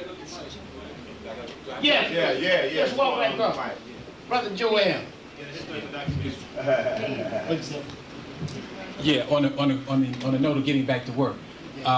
Recently, there's been a lot of discussion about the demobilization. And I know one of your things is the question of us mobilizing movement again. There's been a lot of discussion about the demobilization of movement. I don't know if you've seen an article in the Nation magazine about 6 weeks ago on this subject, about the bankruptcy of the black politician in terms of them coming forward, showing lack of coming forward with the demands that black people require at this particular stage in history. Now, I'm linking that to this whole question of, for instance, the civil rights history of Eyes on the Prize. You mentioned that in passing, how it overlooks other aspects of black people's struggle and limits black history to the civil rights movement. And I'm suggesting, and I see it as a parcel of this question of demobilizing, because what happened when part of the civil rights movement went into politics, which was an aspect of civil rights, and what happened as a result was we began to get a line of development of working within the system and demobilizing mass movement in the street, what Jesse Jackson called street heat, even though he himself was working as a politician. Now, could you speak to this whole question of, number one, linking that to Eyes on the Prize, focusing limited, in a limited manner only on the civil rights movement, and how civil rights has its limitation, and going into politics then creating this demobilizing of black masses in motion. That's right. Appreciate what you said, if I understand correctly. You're right on it, Joel. You see, one of the worst things happened to us was one of the best things happened to us. Yeah. One of the best things happened to us was the struggle against segregation. One of the worst things about it was that we won. And that as a result of winning that minor battle, we declared the war over. In other words, what we said is, now we can live next to white folk. Let's get up and go. Now we can go to school with white folk. Let's get up and go. And do you know what that meant? First of all, it meant a brain drain. Second, a resource drain. Third, an institutional deterioration. That's where you get the underclass from. That's where you get the permanently poor and the homeless and the unmarried woman and the teenage mother and the irresponsible black man, is that it destroyed our institutional base. I told you, when we were in a black situation, call it segregation. The only thing wrong with it was imposed from outside. It wasn't wrong that we were together. It was wrong, as Malcolm said, because it was an imposition from outside. But black leaders, a segment of them, got it mixed up and thought it was wrong to be together. So they not only left themselves, they told us to leave. But some people can't leave. It's like I tell a Pan-Africanist, you might can buy a ticket, but the blood on the corner can't. You might be on your way to Africa, but the welfare mother is here. You got to help them. You got to take responsibility for them. You got to do what Garvey said. Get yourself ready, because if you ain't no good here, you won't be no good in Africa.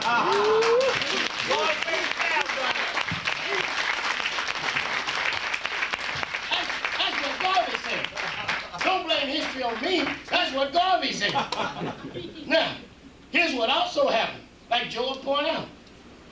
The assumption was, once we got the laws knocked down, once we got affirmative action, there was no need to talk of black community. I'm American. Y'all got to stop all that black talk. That's what's wrong with us now. Bringing up these things, you making artificial division. All people are the same. That's what they're saying. Poor and rich. Powerful and powerless. What an odd logic.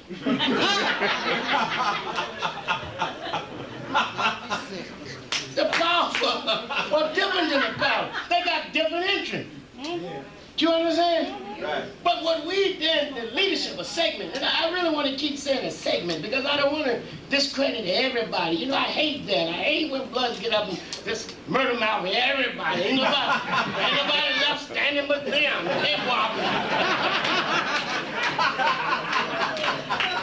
I take Cabral's point that you have different segments of the middle class.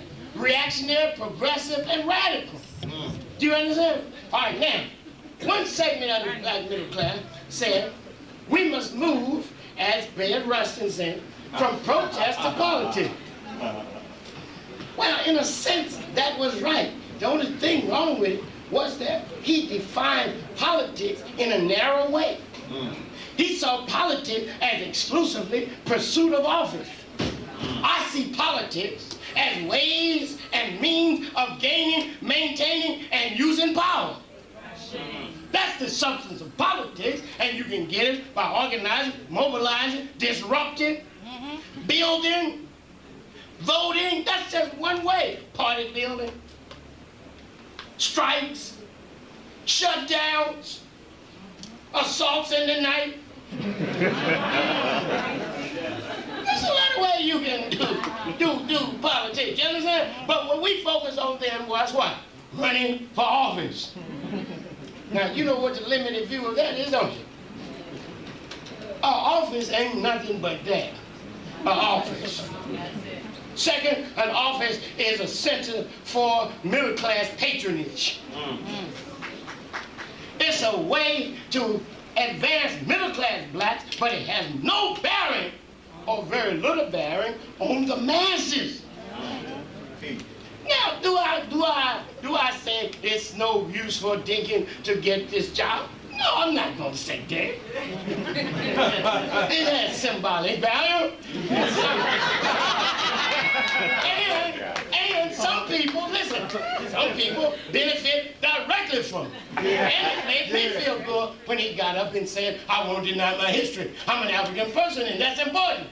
I like that. We need that kind of discourse, because I'm going to take that discourse and whip some of these students in line with it.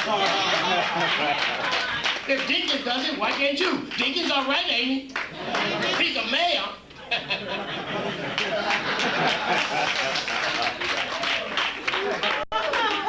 I'm glad Wilder won.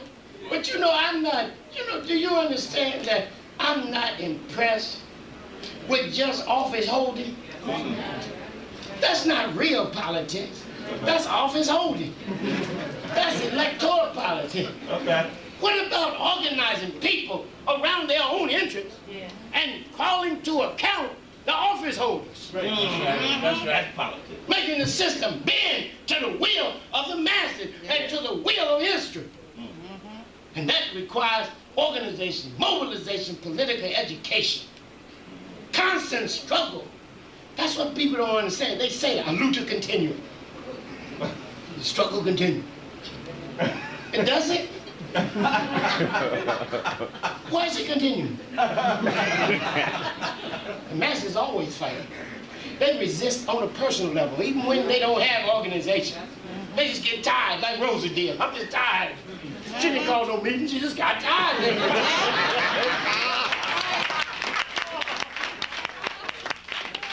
You understand that? Fat little Hammer said, I'm tired of being tired. I'm going to register. You can't tell me not to register. She went on the register. Shot in the house, beat her to death almost. But she stood up and was a model for all of us. We got to get back to struggle on a daily basis and stop hoping somebody would take office and give us some patronage. That's right. What you don't ask for, what you don't demand, what you don't organize to get, you will not get except by accident. Thank you, brother. And if you get it, it'll be so small and so late by the time you get it, you'll be too weak to accept it. Oh yeah, we were demobilized. We thought we were over. And the poor nationalists, you know, we had a lot of problems, a lot of defection. People become Burning Bush Marxists and leftists. People start doubting themselves. Maybe it ain't right to be black. That's what we did. Many people jumped out the movement and just started dying. Yep. Start eating the right foods. Let's get about wrong. You know what I mean? People break this illusion, I'm telling you that. We used to be rough, tough. I mean, we used to sit on the floor and talk all night. We used to go meet the man in the morning, not with our hat in our hand, but with our peace. Remember that?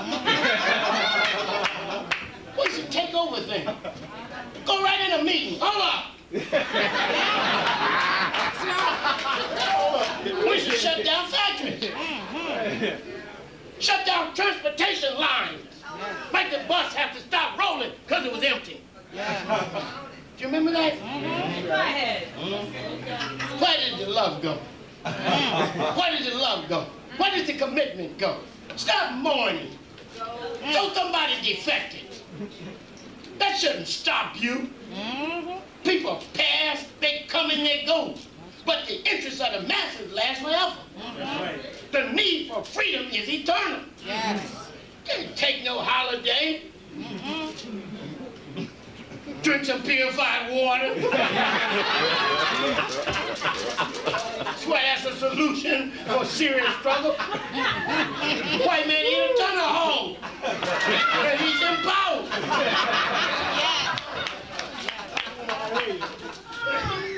Not down in right eating. I just want you to know this ain't no new thing. The messenger taught that 40, no, what is this, 60 years ago? Y'all remember that? The man wrote a book, How to Eat the Lamb. Blood wasn't in Israel now. Then they lost their heart, their will. Started looking for things on the chart. What sign you sit? I tell you about signs.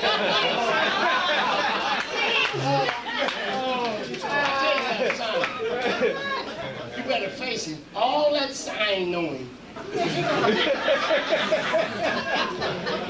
It'll change your life. Have you ever noticed? I'm not saying you ought not look up your chart. You can't. There's no substitute for confronting your oppression. And if you're going to see something on your chart, see liberation.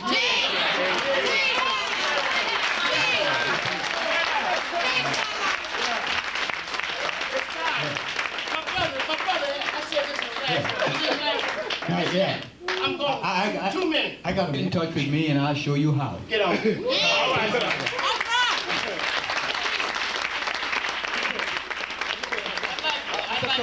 Mr. Karenga, you talk a lot about Europe. No, I didn't talk very much. The other day I wanted to find I know out, what you mean. how come did they qualify to become a continent? How did they qualify to become a continent? I don't know, brother. You mean they're not part of Asia? I don't know why. I'm saying the man is still up to his tricks. Yeah. And we shouldn't get into that anymore. All right. We need to draw ourselves out. The under that you're going to get rid of, let us decide which one we want. The what? The under. You say you're going to get rid of your Honda? Oh, yeah. Oh, you remember that?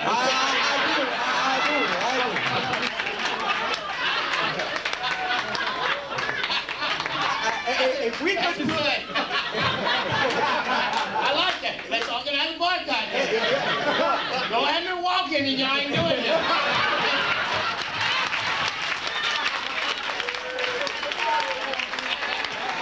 I'm saying, let's get together and give that car a special name. All right. That comes through our organization. That's where you must order it from. All right. Right? All right. And all our nation of people decide to support in every way all these big consumer items that we pay for. Right. Use them to build the nation. I believe that. And they will hear us. All right.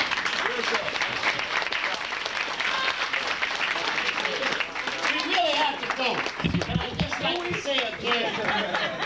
I'd just like to say again, thanks so much for coming. I'll be back. Rena. Let's keep up this discourse. In the beginning was the Word, and the Word turned into action, and the whole world was affected by it. Remember what I said, and I always close with, to do that which is of value is forever. People called forth by their work do not die, for their name is raised and remembered because of it. Let us so work and so struggle. Let us so build this new, good, just society that people will forever remember us, raise and praise our name, and use it as a model throughout eternity. All right. Dr. Maulana Karenga, let's hear it for him. Thank you again for coming out. We have some books over there, food for your mind, and there's some more refreshments outside.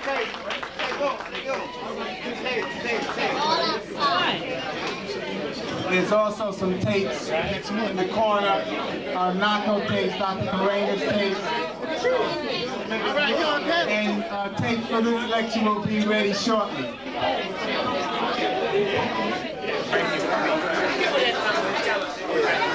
Excuse me, if anybody going to Brooklyn that can provide somebody with a ride, okay.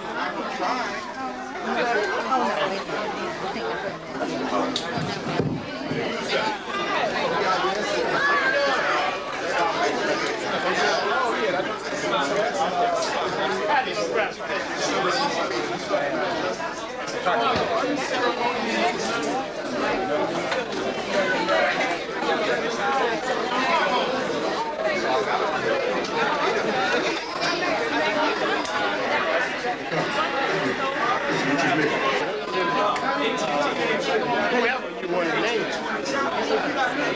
In the final